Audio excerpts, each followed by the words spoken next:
Okay. Okay, well, thank you all for being here. October is ADHD Awareness Month in the state of Connecticut. Actually, it's all over the world, but I want to be forthright in saying that the state of Connecticut was the first state in the United States that officially recognized October as ADHD Awareness Month. So big kudos to the state of Connecticut, and also to Bob Duff for having helped out in getting the proclamation from the governor. As I said, we were the first in the whole United States to do that.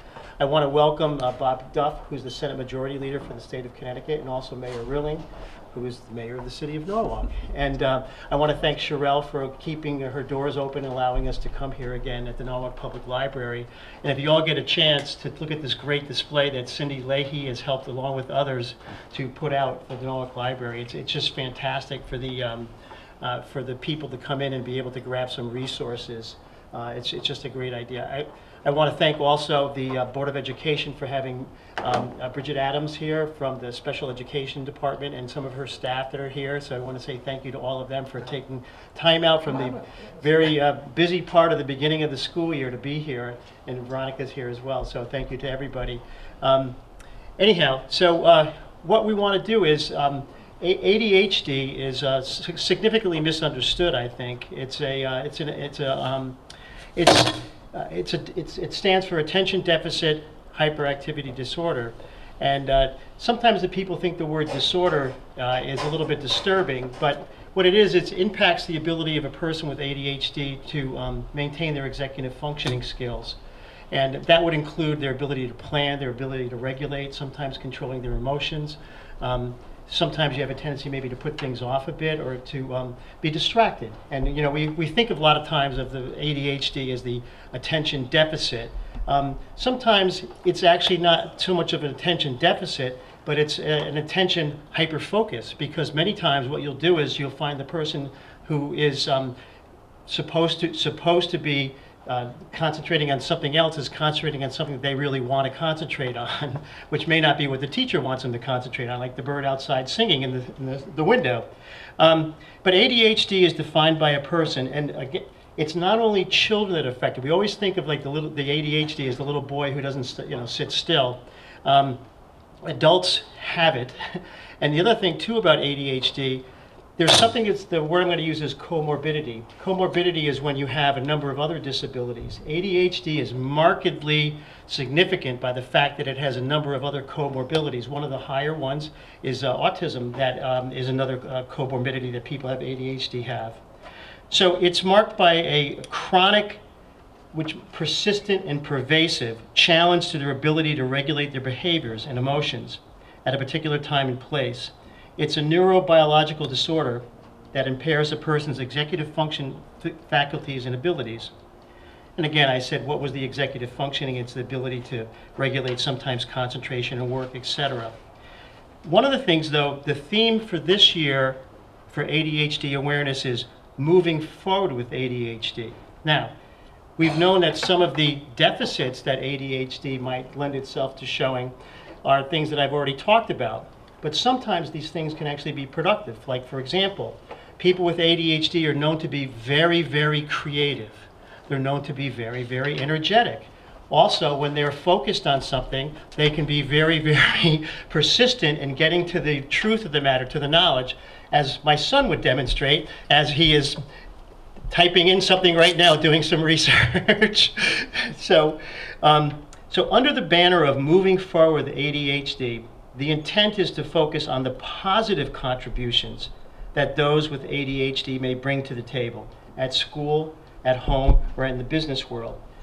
I think also what we should notice is with the advent, when we had COVID and now a lot of people working from home with the remote not learning but work, a lot of the people with ADHD who might not have been comfortable in a social setting can thrive by doing work at home once they're concentrating, and they could, like I said, they can almost hyper focus on the work product. It's found that ADHD helps with divergent thinking, the ability to think outside the box, and you'll find, like I said, about creativeness, and to develop unique ideas or solutions to a problem. And they may display a heightened level of creativity. So to sum it up, even though people say ADHD is a disability, I'd like to think of it being a different ability. And so we highlight ADHD, moving forward with ADHD, as highlighting the abilities that those with ADHD bring to the table. Now I'd like to introduce, which is the Mayor Rilling has a proclamation on behalf of the City of Norwalk. Thank you, Mr. Mayor. Well, thank you, Jeff, and thank you, everybody, for being here. You know, it's really, this is Jeff's passion. Every single year, he brings this out front, he asks for a proclamation, and of course, he gets the support that we need. You know, ADHD is something that we need to know more about. People need to understand what types of treatments there are. I like what Jeff says, a different ability. People are not non-functional. They have other skills, other skill sets that make them just a little bit different.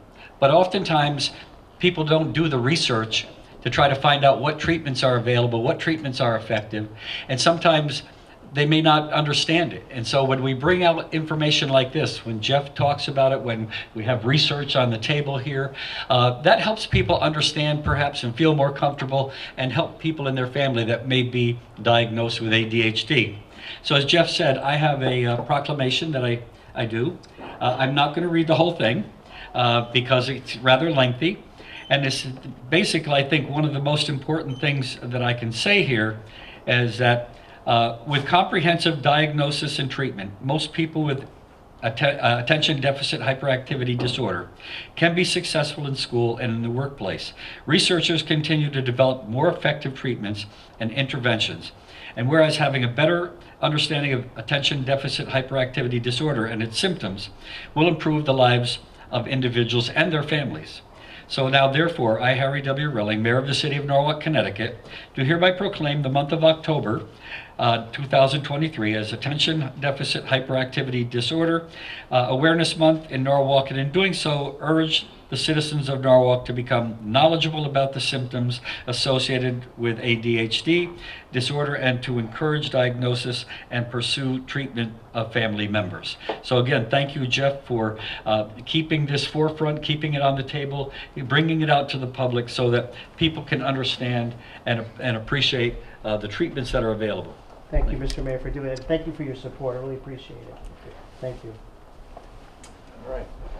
Well, good afternoon, everybody, and thanks again to Jeff for putting this together, always pulling this together every year. We appreciate it, as he does with Autism Awareness Month in April, and it's always good to be here as well to continue to bring attention to issues that are important in our community. And so thanks to the library, Sherelle, and all the folks at the library, and of course our Norwalk Public Schools partners who really work so hard and do so much to make sure all of our kids succeed.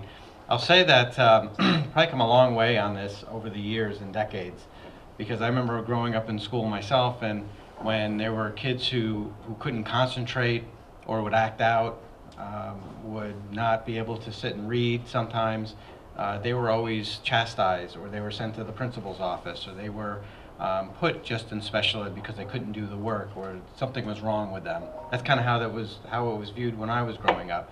And thankfully there has been research since then that in ways in which we're more aware of things like attention deficit hyperactivity disorder, or ADD, as well. I will take issue though with the D word, the disorder, because as we have post-traumatic stress disorder, that is not a disorder, it's an impact. Just like ADHD is not a disorder, it's just a function that people have. And I think that it's as people now know more about post-traumatic stress, they know more about ADD or ADHD, it's hard to change the letters again, but as we get a little smarter, we should probably work to make sure that we actually describe it the way it is, and not as a handicap, but as a way in which doesn't make people feel like they're put in a corner because they may have a certain diagnosis. I will say that, as Jeff said, folks who have who may be diagnosed with ADD or ADHD are creative folks. I know a lot of them. In fact, I think a lot of them work in the political world. And I don't say that in a bad way. I say that because of the fact that sometimes you got to be a higher order thinker. You got to think a little outside the box. You got to be more creative. And so we tend to work with folks who tend not to be able to sometimes want to sit at a desk all day.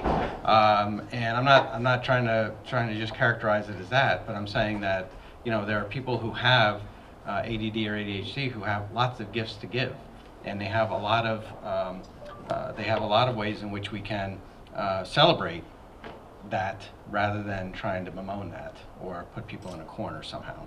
So I have a statement by the governor as well. Do you want me to read it? It's the governor, right? It's the governor, so I got to read it. And I appreciate the governor, Governor Lamont doing this, right? By His Excellency Ned Lamont, Governor, official statement, whereas according to the ADHD Awareness Coalition, Attention Deficit Hyperactivity Disorder, ADHD is a chronic neurobiological disorder affecting both children and adults that can significantly interfere with an individual's ability to regulate activity level, inhibit behavior, and attend to tasks in developmentally appropriate ways. And whereas failure to accommodate and understand ADHD in school and in the workplace can have devastating effects on an individual's academic work and work performance, and whereas the lack of public knowledge and understanding of the disorder play a significant role in overwhelming numbers of undiagnosed and untreated cases of ADHD, while the dissemination of inaccurate and misleading information contributes to the obstacles preventing diagnoses and treatment of the disorder, with poor and minority communities being particularly underserved by ADHD resources. And whereas there's a need to educate healthcare professionals, employers, and educators about the disorder, and a need for well-trained mental health professionals capable of conducting proper diagnosis and treatment activities, and whereas through proper and comprehensive diagnosis and treatment, the symptoms of ADHD can be substantially decreased and the quality of life for the individual can be improved. Now therefore, I, Ned Lamont, Governor of the State of Connecticut, do hereby officially proclaim October 2023 as a Attention Deficit Hyperactivity Disorder Awareness Month in the State of Connecticut, signed by the Governor. We certainly appreciate him doing that every year, as Governor Malloy did as well, and that does bring more awareness to this and to the state, and hopefully more acceptance and understanding, and that's what we all want. And thanks to the mayor as well for all he does on the city level. Thank you, Jeff. Those are good comments, Bob. I appreciate it. I'd like to introduce Eve Kessler real quickly. She's going to say something about her organization, which is SPEDNet, and she has particularly had some experience in the world of ADHD. And while she's walking up here getting set, this is my son who got me into this. I love him. Go ahead. And actually my son got me into this too. And I think that one thing that we didn't talk about was how many times a father or a mom of a kid who's being diagnosed with ADHD will be diagnosed with it at the same time as the child, and everything will come together in the family because they'll realize that it's so much more to deal with than just the child. I run SPEDNet, the Special Education Network, and we do programs every month. We have webinars and presentations every month.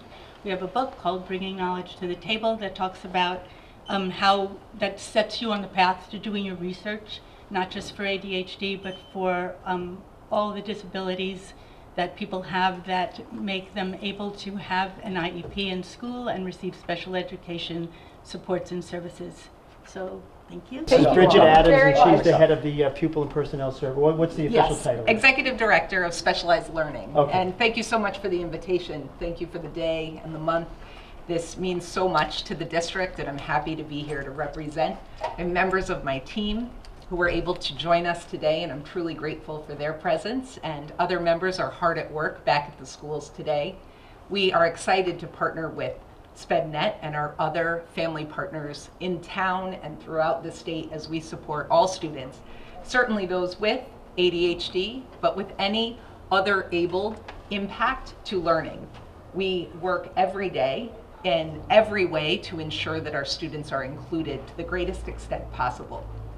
We welcome all families, all community members to reach out to us if ever we can be of support or assistance. And thank you, Jeff, for all of these opportunities and the invitation. All right, thank you so much. Of course. All right, well, thank you so much for being here. We appreciate the coverage for this because that's what we want to do, so thank you so much. Anybody have any questions? Oh, I don't know, questions, comments, considerations? Hearing none?